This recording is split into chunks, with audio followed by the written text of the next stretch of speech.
There I stood, in chest-deep water, thinking to myself, I can't believe we have this beach on a tropical island all to ourselves. Traveling is very important to me. I'm from a town called Santa Barbara, California, where people I know usually don't travel outside the city, let alone the state.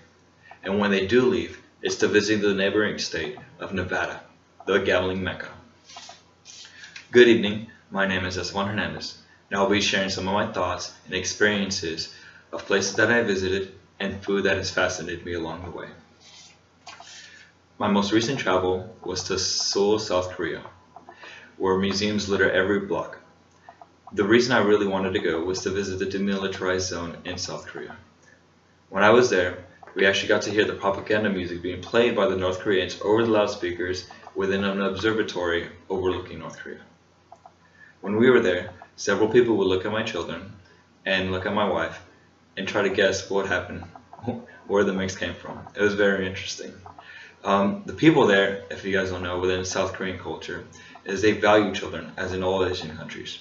So when people started coming up and patting my children's head, I took it as a sign of respect, thinking that they thought my children were cute and that they value children.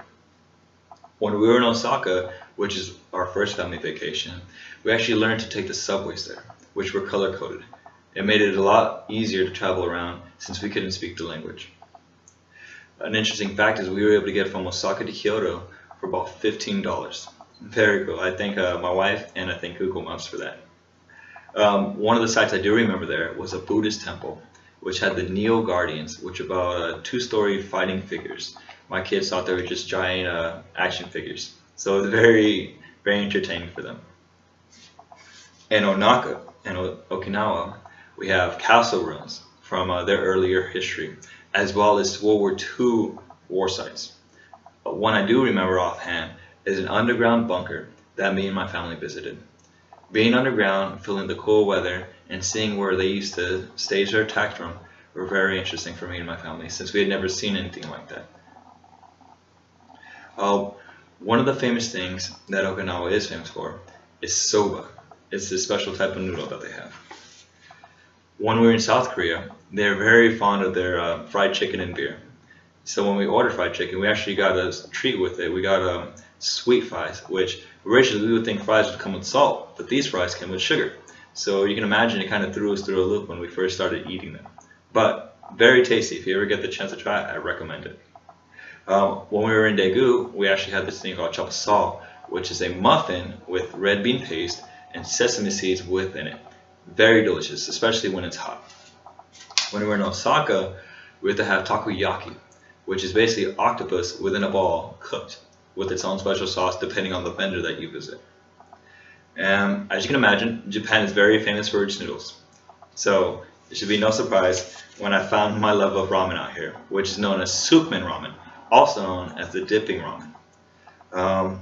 Sushi is very popular out here in Japan, so you should not be surprised when you see several sushi go-rounds within a certain block radius. Another thing that I also fell in love while I was out here, or still out here, is Koku's curry. For those of you who haven't gone, imagine a hot curry. You can pick your level of spiciness and the toppings that you would like to have added to it at a reasonable price. And to top it off, you can have naan. And for those of you who don't know what naan is an Indian bread. So imagine having naan with cheese and garlic on it. Those three in combination just blows your mind. Now, my family has never traveled outside of the state of California. So you can imagine when I was the first one to start doing it. It was very fascinating for me. And I promised myself and my wife that we would never just stay in one place, that we would let our kids explore and experience the rich culture that our country and other countries have to offer. Luckily, the Marine Corps has sent me to different places, so I've been able to give her the chance and my children the ability to do so. I have shared several places I have visited and foods that have fascinated me. Again, leaving the bubble is hard. And once done, the sky is the limit. Never look back unless you're attempting to apply sunscreen on a tropical beach.